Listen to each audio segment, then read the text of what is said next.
नमस्कार श्रोताओं, मैं आचार्य गोपाल दत्त सती अपने YouTube पर आपका स्वागत करता हूं। श्रोताओं, सबसे पहले मैं आज आपको बताता हूं भगवान श्री बद्री विशाल की यात्रा आप कैसे कर सकते हैं, कैसे वहां पहुंच सकते हैं। तो श्रोताओं, भगवान बद्री विशाल जिसको पृथ्वी का साक्षात बैकुंठ कहा जाता है, भू बैकुंठ कहा गया है बद्री विशाल को, जहां पर स्वयं साक्षात 6 महीने आज भी देवता भगवान की सेवा करते हैं, जिसका दायित्व देवर्षि नारद के पास रहता है और 6 महीने मनुष्यों के पास ये पूजा का दायित्व रहता है। जिस दिन से पट खुलते हैं और जिस दिन पट बंद होते हैं उस दिन तक मनुष्य भगवान की सेवा करते हैं और जिस दिन पट बंद होते हैं मनुष्यों के द्वारा वह दायित्व सौंप दिया जाता है देवताओं को। इस वर्ष में 4 मई 2025 जो दिन है आपका रविवार का, उस दिन प्रातः 7 बजे भगवान बद्री विशाल के कपाट खुलेंगे और जो 15 नवंबर के बाद तक खुले रहेंगे, क्योंकि वहां की एक शर्त है कि जब सूर्य वृश्चिक राशि में चला जाता है तभी भगवान के श्री कपाट बंद होते हैं, यानी 15 नवंबर के बाद। तो श्रोताओं, सबसे पहले मैं आपको बताता हूं कि आप कैसे पहुंच सकते हैं श्री बद्रीनाथ जी की यात्रा पर। अगर आप सड़क मार्ग से जा रहे हो तो आपके पास हरिद्वार ऋषिकेश होकर के और उस रूट पर अगर आप जाते हैं तो आप ऋषिकेश से ब्यासी, तीन धारा, देवप्रयाग, श्रीनगर, रुद्रप्रयाग, कर्णप्रयाग और उसके बाद आप जा सकते हैं चमोली, पीपलकोटी, जोशीमठ होते हुए श्री बद्रीनाथ को। और अगर आपको, ये तो हो गया बात आपके गढ़वाल के साइड से आप जा रहे हैं, जिसमें आप बीच में आपको 5 प्रयाग पड़ेंगे: देवप्रयाग, रुद्रप्रयाग, कर्णप्रयाग, नंदप्रयाग और आपका विष्णुप्रयाग। ये 5 प्रयाग आपको मिलेंगे श्री बद्रीनाथ जी की यात्रा के साथ में। दूसरा जो मार्ग है वह है कुमाऊं की तरफ से, और इसमें जब गढ़वाल मार्ग से आप जाते हैं तो इसमें आप धारी देवी की भी दर्शन साथ में कर सकते हैं जो श्रीनगर के पास में है। और कर्णप्रयाग में आप जो कर्णशिला है, जहां पर स्वयं कर्ण ने तप किया था, वो स्थान भी है। तो इससे आप ऐसे जा सकते हैं। एक रास्ता है जो कुमाऊं मंडल होकर के जाता है, उसके लिए आप हल्द्वानी तक, काठगोदाम तक या आप रामनगर तक इधर से भी आप जा सकते हैं। जिसमें अगर आप हल्द्वानी होकर के जाते हैं तो उसमें भी उधर से 2 सड़क मार्ग पड़ते हैं। एक आता है आपका जो रानीखेत आपके भवाली से होकर के आप आते हैं कैंची धाम, जहां पर आप नीम करोली बाबा के दर्शन कर सकते हैं। उसके बाद अल्मोड़ा की सुंदर वादियों का दर्शन, कोसी होते हुए सोमेश्वर की घाटी और वहां से कौसानी बड़ा पवित्र सुरम्य स्थान है और सुमित्रा नंदन पंथ की वह जन्मभूमि है। और उसके बाद आप वहां से जाते हैं गरुड़ के आगे पड़ता है बैजनाथ में वह पौराणिक मंदिर है, उसके भी आप दर्शन कर सकते हैं। उसके बाद आप पहुंचते हैं ग्वालदम उत्तराखंड का मिनी स्विट्जरलैंड कहा जाता है। और ग्वालदम के बाद आप थराली, नारायणगढ़ होते हुए पहुंचते हैं कर्णप्रयाग, और फिर कर्णप्रयाग से आप पीपलकोटी, जोशीमठ होते हुए बद्रीनाथ। ये बात दोनों हो गई। उसके अब आप रेल मार्ग से अगर आप जाना चाहते हैं तो आप पहुंच सकते हैं इधर से काठगोदाम तक, आप ट्रेन से जा सकते हैं। और अगर आप हरिद्वार से आ रहे हैं तो आप हरिद्वार या ऋषिकेश तक, आप देहरादून तक आप ट्रेन के मार्ग से जा सकते हैं। और आगे जाने के लिए आपको बस, टैक्सी और जो 4 धाम के लिए यात्रा के लिए बसें भी लगी होती हैं, आप चाहे पूरी बुक करना चाहें या यात्री गाड़ी में जाना चाहें, वो आपको उपलब्ध होती हैं हरिद्वार और ऋषिकेश से। अगर आप जाते हैं काठगोदाम की तरफ से तो आपको अपनी स्वयं की गाड़ी करके जाना पड़ेगा। हवाई मार्ग से अगर आप जाना चाहते हैं तो हवाई मार्ग से आप जो है जौलीग्रांट, जो देहरादून और ऋषिकेश के बीच में पड़ता है, वहां तक आप जा सकते हैं हवाई मार्ग से, और उसके बाद आगे आपको फिर वही गाड़ी टैक्सी व्यवस्था कर सकते हैं। एक व्यवस्था और है जो देहरादून सहस्त्रधारा से हेलीकॉप्टर के द्वारा भी आप सीधे सीधे बद्रीनाथ की यात्रा कर सकते हैं। तो ये तो हुए आपके जाने के मार्ग। अब श्रोताओं, मैं आपको बताता हूं कि जो स्थान है उसके लिए जो बद्रीनाथ है उसकी जो लगभग ऊंचाई है वह 10,000 फीट की ऊंचाई है, और नर नारायण पर्वतों के बीच में है भगवान बद्री विशाल का मंदिर। अलकनंदा नदी के तट पर है। भगवान विष्णु की ध्यान मूर्ति है जो शालिग्राम शिला की है, और जो मैंने आपको कहा कि 4 मई को रविवार के दिन भगवान के श्री कपाट खोलेंगे।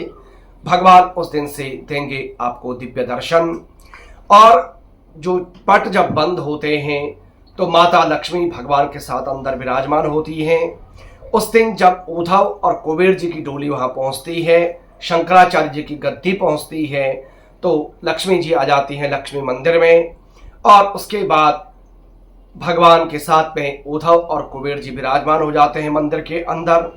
तो आप वहां पर लक्ष्मी मंदिर में लक्ष्मी जी के दर्शन, अंदर भगवान बद्री विशाल के दर्शन आपको होते हैं। उसके साथ साथ में आपको तप्त कुंड है, तप्त कुंड में आप स्नान कर सकते हैं। स्नान करके भगवान के दर्शन, और उसी के पास में है ब्रह्म कपाल, जहां पर जाकर के लोग करते हैं अपने पितरों के श्राद्ध। जो व्यक्ति बद्रीनाथ या गया में जाकर के अपने पितरों के श्राद्ध करते हैं उसके 21 पीढ़ी के पितरों का उद्धार हो जाता है। तो जब भी अगर आप जाएं बद्रीनाथ तो वहां पर आप जो है श्राद्ध आदि कर्म करें। पिंड बनते हैं भात के, जो भगवान विष्णु का जो प्रसाद होता है भोग, उस भोग का वहां पर भात के पिंड बनते हैं। तो आप भी वहां पर जाकर के जब जाएं तो बद्रीनाथ जी में जाकर के अपने पितरों के श्राद्ध जरूर करें। बद्रीनाथ जाने के लिए जो आप अगर कोई आपको बीमारी है तो उसकी आप दवाइयां बिल्कुल साथ में लेकर के जरूर जाएं। हार्ट, बीपी, शुगर आदि जो भी आपकी समस्या हो उसकी दवाएं साथ में फर्स्ट एड आप अपना जरूर साथ में लेकर के चलें, क्योंकि पहाड़ी इलाका है। आप अगर प्लेन से जा रहे हैं तो यहाँ तो आपको मालूम है आजकल कि बड़ी भयंकर लू चल रही है। तो यहाँ के क्लाइमेट के हिसाब से आप अपनी तैयारी बिल्कुल मत रखें, बल्कि आपको तैयारी रखनी है वहाँ के पहाड़ के हिसाब से, जिसके लिए आपको गर्म कपड़े, अच्छे क्वालिटी के जूते, अपने ऊनी वस्त्र, वाटरप्रूफ जैकेट, छाता, एक टॉर्च आप जरूर साथ में रखें। साथ में रेनकोट आपके पास होना चाहिए। ये तो बात हुई कि आपको कैसे करना है। उसके साथ में अपना पहचान पत्र आप जरूर साथ में लेकर के जाएं, और रजिस्ट्रेशन अब सरकार ने आवश्यक कर दिया है। आप ऑनलाइन भी कर सकते हैं, क्योंकि जो ऑफलाइन रजिस्ट्रेशन होते हैं वहां पर भी ऑनलाइन होता है, तो वहां पर बड़ी बड़ी लंबी लाइनें होती हैं। तो आपका हो सकता है कि ऋषिकेश हरिद्वार में ही एक दिन उसमें खराब हो जाए। तो आप पहले से अपना रजिस्ट्रेशन करके चलें यहाँ से, तो उससे आपको जो है लाभ प्राप्त होगा, टाइम आपका बचेगा। सीजन, क्योंकि यात्रा विशेष करके मई और जून और उधर अक्टूबर नवंबर सबसे पीक सीजन होता है यात्रा का। तो होटलों में, गेस्ट हाउस में बड़ी समस्या होती है मिलने की, और कई बार बीच में होटल वाले आपको डराते भी हैं कि आगे रास्ता बंद है, होटल नहीं मिलेगा। ऐसी घबराने की बात आपको केदारनाथ जाने तक, बद्रीनाथ जाने तक कुछ भी नहीं है, क्योंकि बद्रीनाथ में बहुत सारे होटल हैं। तो आप ऑनलाइन भी कर सकते हैं और जाने के बाद भी आपको मिल सकता है। किसी को कोई समस्या अगर आप लोगों में से हो तो आप मेरे को भी फ़ोन कर सकते हैं। मेरे जानने वालों का वहाँ पर मेन बस स्टैंड पर बद्रीनाथ में रूपाली होटल के नाम से होटल है, तो वहाँ पर भी आपकी व्यवस्था हो सकती है। इसलिए आप जो है व्यवस्था अपने बना करके चलें। और उसके साथ साथ में जो बद्रीनाथ जाने के लिए आपको यात्रा मार्ग में एक चीज़ आप बहुत ध्यान से रखें कि अगर आप जा रहे हो, आजकल के जो आधुनिक लोग हैं सब ऑनलाइन के चक्कर में रहते पेमेंट के, तो पहाड़ों में कई जगह पर नेटवर्क की बड़ी समस्या रहती है। एटीएम का कोई भरोसा नहीं रहता कि पैसा आपको मिले ना मिले। तो आप अपना कैश कुछ ना कुछ साथ में लेकर के चलें, जहां पर आपको ऑनलाइन मिल जाएगा, वहां पर आप ऑनलाइन पेमेंट करें। लेकिन साथ में कैश जरूर लेकर के जाएं, क्योंकि मैंने वहां कई लोगों को देखा है जो लोग फिर भटकते रहते हैं कि एटीएम में पैसा नहीं या एटीएम खराब है और ऑनलाइन के नेटवर्क नहीं होता है। तो पैसे साथ में लेकर के जाएं।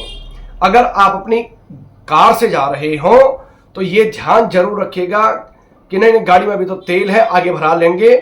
वहां ये भी कोई भरोसा नहीं होता है। मैं एक बार जोशीमठ में 4 घंटे पेट्रोल के लिए रुकना पड़ा था। हम लोग नीति घाटी को जा रहे थे। पीपल कोटी में ये हुआ कि नहीं आगे तेल भरा लेंगे, तो ना तो जोशीमठ से पहले जो पेट्रोल पंप था ना वहां पे मिला। जोशीमठ में जब पहुंचे वहां के पेट्रोल पंप में पेट्रोल नहीं था। जब टैंकर आया तब 4 घंटे बाद, और जब पूरा खाली होकर के बड़ी भीड़ थी, 4 घंटे हम लोगों को जोशीमठ पेट्रोल पंप पे रुकना पड़ा। तो गाड़ी में ध्यान दे रख करके चलें कि आप अपना हवा, पानी, पेट्रोल जहां पर भी आपको मौका मिले आप उतना भरा करके साथ में चलें। साथ में प्लास्टिक का आप बिल्कुल प्रयोग न करें जिससे पर्यावरण को नुकसान न हो। तो जो प्लास्टिक आदि है उसको सावधानी के साथ में कम से कम इस्तेमाल करें। और मंदिर के अंदर फोटोग्राफी निश्चित होती है, लेकिन बाकी बाहर का जो वातावरण है उसको आप बिल्कुल निश्चित रूप से आप अपनी फोटोग्राफी आदि करें। और जब बद्रीनाथ में नारद शिला आदि भगवान के दर्शन, अपने पितरों के श्राद्ध आप करते हो, उसके बाद आप जाएं माणा।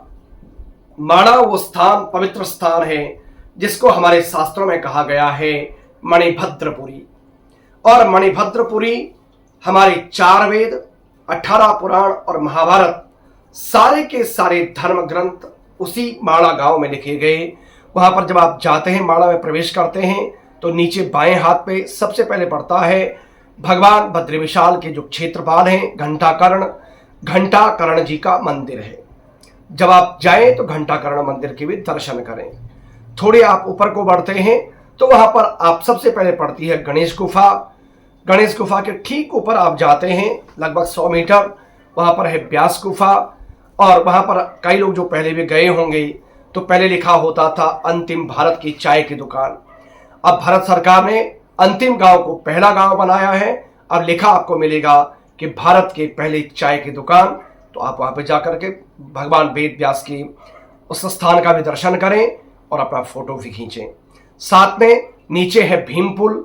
भीमपुल के नीचे बहती है कलकल करती हुई बड़े बेग से सरस्वती नदी, जो आगे जाकर के वहीं पर नीचे विलुप्त हो जाती है। जब आप भीमपुल क्रॉस करते हैं आगे बढ़ता है द्रौपदी का मंदिर। आपने महाभारत में देखा होगा कि जब पांडव गए थे स्वर्गारोहणी के लिए तो सबसे पहले भीमपुल यानी सरस्वती नदी पार करने के बाद अपने प्राणों का त्याग किया था द्रौपदी ने। और ठीक आपके माणा के सामने बद्रीनाथ के साइड में वहां पर है भगवान बद्री विशाल की जो माता जी हैं, माता मूर्ति, उनका मंदिर। उसके बाद आप जब आगे को बढ़ते हैं तो सतोपंथ की यात्रा शुरू होती है। सतोपंथ की यात्रा शुरू होती है और उसमें आप जो है आगे जाते हैं सतोपंथ के लिए, स्वर्गारोहणी के लिए वो आगे जाता, जिसके लिए आपको वहाँ के डीएम से पहले परमिशन लेनी होती है। लेकिन माणा तक आपको किसी कोई ऐसी परमिशन की जरूरत नहीं होती है। लेकिन वहाँ पर जब जाएं तो पर्यावरण का बहुत ध्यान रखें। अपनी गाड़ी से जब जाएं तो जो मैंने आपको पहले कहा तेल, पानी आदि का ध्यान रखें। और कपड़े आप जरूर साथ में पूरे जैकेट आदि सब लेकर के जाएं जिससे आपको कोई समस्या ना हो। तो श्रोताओं, ये मैंने डिटेल आपको इसलिए बताया कि जो लोग जाना चाहते हैं तो अपनी तैयारी करके जाएं और आप ऐसे इन मार्गों से आप जा सकते हैं। कभी किसी को कोई अगर वीडियो देखने के बाद कोई जा रहा हो, किसी को कोई समस्या हो तो आप संपर्क कर सकते हैं, मैं आपको उसके लिए आगे बता दूंगा। तो श्रोताओं, ये बात हुई आज कि आप बद्रीनाथ की यात्रा कैसे कर सकते हैं। अगले वीडियो में मैं आपको बताऊंगा कि आपको बाबा केदार के दर्शन करने हो तो आप बाबा केदार के दर्शन के लिए कैसे जा सकते हैं।